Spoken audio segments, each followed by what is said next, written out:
Well, Ben Affleck and Jennifer Lopez are set to celebrate their marriage at Affleck's property in Riceboro and Liberty County. That's according to Entertainment Tonight. Our Haley Boland spoke with locals ahead of the big day to see how they feel about all the buzz.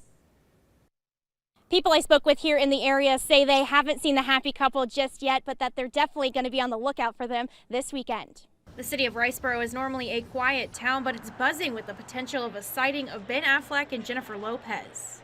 Oh, it's nice to see something like that, especially Jennifer Lopez and yes, real excitement. One woman who says she lives near the entrance to Affleck's property says she's noticed an increase in traffic in the area.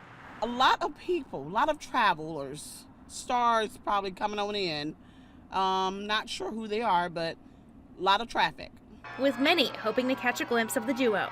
If I can, while I'm in the area, yes. While I'm out riding around after work, I hope to catch a glimpse of someone. Others say they're big fans. Yes, I love her.